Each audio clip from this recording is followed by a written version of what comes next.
ন্যায় সংহিতা নিয়ে পর্যালোচনার জন্য রিভিউ কমিটি গঠন। রিভিউ কমিটি তৈরি করলো নবান্ন। 7 সদস্যের রিভিউ কমিটি তৈরি করলো স্বরাষ্ট্র দপ্তর।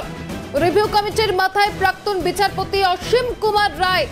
ন্যায় সংহতি নিয়ে রাজ্যের প্রস্তাব মানেনি কেন্দ্র, সেই কারণেই কমিটি নয়া আইন রাজ্য নিজের প্রয়োজন মতো সংশোধন করতে পারে কিনা তা খতিয়ে দেখতেই রিভিউ কমিটি উল্লেখ স্বরাষ্ট্র দপ্তরের নির্দেশিকায়।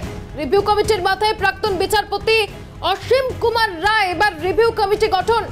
রাজ্যের প্রস্তাব মানেনি কেন্দ্র, ন্যায় সংহিতা নিয়ে এবার পর্যালোচনার জন্য রিভিউ কমিটি গঠন করলো নবান্ন। ন্যায় সংহিতা নিয়ে পর্যালোচনা হবে এবং যে কারণে ইতিমধ্যে রিভিউ কমিটি গঠন করা হচ্ছে। ন্যায় সংহিতা নিয়ে পর্যালোচনা করা হবে, যে কারণে রিভিউ কমিটি তৈরি করলো নবান্ন। ন্যায় সংহিতা নিয়ে পর্যালোচনার জন্য রিভিউ কমিটি গঠন। রাজ্যের প্রস্তাবকে সম্মতি দেয়নি কেন্দ্র, সে কারণেই এবার পর্যালোচনার জন্য রিভিউ কমিটি গঠন করলো রাজ্য।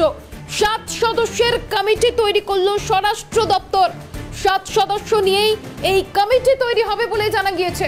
অন্যদিকে রিভিউ কমিটির মাথায় প্রাক্তন বিচারপতি। ন্যায় সংহতি নিয়ে রাজ্যের প্রস্তাব যেহেতু মানেনি কেন্দ্র, সেই কারণেই এবার রিভিউ কমিটি গঠন। রাজ্যের নয়া আইন রাজ্য নিজের মতো করে ব্যবহার করতে পারবে তা খতিয়ে দেখতে এবার রিভিউ কমিটি পর্যালোচনার জন্যই রিভিউ কমিটি স্বরাষ্ট্র দপ্তরের নির্দেশিকা। এবার বিভিন্ন বিষয় উল্লেখ করা হচ্ছে। ন্যায় সংহিতা নিয়ে পর্যালোচনা, যে কারণে এবার রিভিউ কমিটি গঠন। 7 সদস্যের একটি কমিটি গঠন করা হচ্ছে রাজ্যের তরফে। রাজ্য সূত্র বলা হচ্ছে যে কেন্দ্র যেহেতু রাজ্যের প্রস্তাব মানেনি, সে কারণে এবার রিভিউ কমিটি গঠন।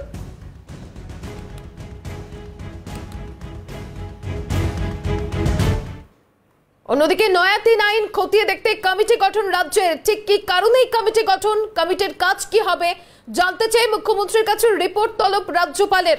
পশ্চিমবঙ্গ এক রাষ্ট্রের মধ্যে আরেকটি রাষ্ট্র হতে পারে না, গণতন্ত্রের নামে প্রহসন হতে পারে না পশ্চিমবঙ্গে।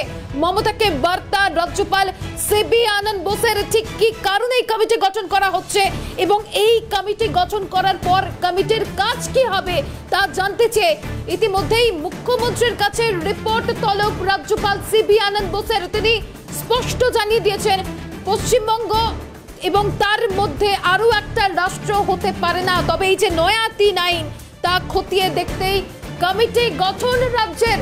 তবে এই কমিটি গঠন নিয়ে একাধিক প্রশ্ন তুলেছেন রাজ্যপাল সিবি আনন্দ বোস। কমিটি গঠন কেন, এই কমিটি গঠন করার পর তাদের কি কাজ হবে, এই সমস্ত বিষয় জানতে চেয়ে ইতিমধ্যেই মুখ্যমন্ত্রীকে রিপোর্ট তলব রাজ্যপালের। প্রীতিশ রয়েছে টেলিফোন লাইনে। প্রীতিশ, রাজ্যপালের রিপোর্ট তলব মুখ্যমন্ত্রীকে, কি আপডেট রয়েছে? নিয়ম এবং যে আইন রয়েছে সেই আইনের 3টি মূলত বিষয় নিয়ে রাজ্যপাল সিবি আনন্দ বোস তিনি কিন্তু রাজ্যের মুখ্যমন্ত্রী মমতা বন্দ্যোপাধ্যায়ের কাছে একটি রিপোর্ট তলব করেছে এবং দেশের যে সার্বভৌম দেশের যে সামগ্রিক যে আইন এবং নিয়ম কানুন যেগুলো রয়েছে, আইন রয়েছে, বলবৎ রয়েছে, সেই আইন কতটা রাজ্যের ক্ষেত্রেও বলবৎ রয়েছে বা রাজ্যের ক্ষেত্রে কতটা পালন করা হচ্ছে সেই বিষয় নিয়েই কিন্তু রিপোর্ট তলব করেছেন রাজ্যপাল সিবি আনন্দ বোস রাজ্যের মুখ্যমন্ত্রী মমতা বন্দ্যোপাধ্যায়কে। এবং সামগ্রিকভাবে আরো একটা বিষয় কিন্তু অত্যন্ত তাৎপর্যপূর্ণ এবং গুরুত্বপূর্ণ, সেটা হচ্ছে রাজ্যের গণতান্ত্রিক যে পদ্ধতি এবং যে সংবিধান, সেই সংবিধান কতটা মান্যতা দেওয়া হচ্ছে সেটা নিয়েও কিন্তু প্রশ্ন তুলেছেন রাজ্যের রাজ্যপাল। এবং বিভিন্ন সময় বিভিন্নভাবে বিজেপির রাজনৈতিক দল হিসেবে বা বিরোধী রাজনৈতিক দল হিসেবে তারা একাধিকবার রাজ্যপালের কাছে অভিযোগ জানিয়েছেন, তারা ভোট পরবর্তী হিংসায় আক্রান্ত হচ্ছেন এবং বিভিন্ন সময় যেটা দেখতে পাওয়া গেছে যে বিভিন্নভাবে মহিলাদের উপর আক্রমণ, সালিশি সভার নামে অত্যাচার, এই সমস্ত বিষয়গুলোকে নিয়ে সার্বিকভাবে রাজ্যের স্বরাষ্ট্রমন্ত্রী তথা রাজ্যের মুখ্যমন্ত্রী মমতা বন্দ্যোপাধ্যায় তার দপ্তর কি ব্যবস্থা নিচ্ছে সেই বিষয়গুলোকে নিয়েও কিন্তু কার্যত রিপোর্ট তলব করেছেন রাজ্যপাল সিবি আনন্দ বোস। এবং অবশ্যই এ রাজ্যের গণতন্ত্রের অর্থাৎ তিনি কোট আনকোট একটি ওয়ার্ড ব্যবহার করেছেন, একটি শব্দ ব্যবহার করেছেন, বানানা রিপাবলিক। অর্থাৎ কোন রকম এই বানানা রিপাবলিক যাতে রাজ্যে বলবৎ না হয় বা সামগ্রিকভাবে নিয়ম এবং আইন যাতে মান্যতা দেওয়া হয় সেটারই কিন্তু আবেদন জানিয়েছেন রাজ্যপাল সিবি আনন্দ বোস। তবে প্রীতিশ, এর আগেও তো রাজ্য এই 3 আইনের বিরোধিতা করেছিল এবং কেন্দ্রকে তারা প্রস্তাবও জানিয়েছিল। সেক্ষেত্রে আমরা দেখেছিলাম কেন্দ্রের সহমত বা তারা সম্মতি পোষণ করেনি, যে কারণে রাজ্যের এই সিদ্ধান্ত। কেন্দ্রের তরফে কোন রকম প্রতিক্রিয়া এসছে? এখনো পর্যন্ত এই 3টি আইনে রাজ্যের সরকারের তরফ থেকে সে অর্থে কোন রকম এখনো পর্যন্ত কোনো বক্তব্য সে অর্থে না আসলেও সার্বিকভাবে এই তিনটি আইনের ক্ষেত্রে কিন্তু বিরোধিতা করেছিল রাজ্যের সরকার।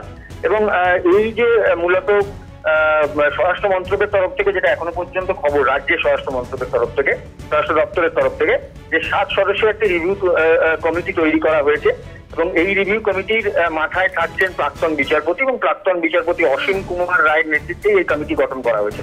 এবং স্বরাষ্ট্র দপ্তরের নির্দেশিকা উল্লেখ রয়েছে ন্যায় সংহিতা নিয়ে রাজ্যের দেওয়া প্রস্তাব কেন্দ্র মানেনি, অর্থাৎ রাজ্যের তরফ থেকে যে প্রস্তাব কেন্দ্রীয় সরকারকে দেওয়া হয়েছিল সেই প্রস্তাব কেন কেন্দ্রীয় সরকারের তরফ থেকে, কেন্দ্রীয় স্বরাষ্ট্র মন্ত্রকের তরফ থেকে মানা হয়নি সেটা কিন্তু বলা হয়েছিল।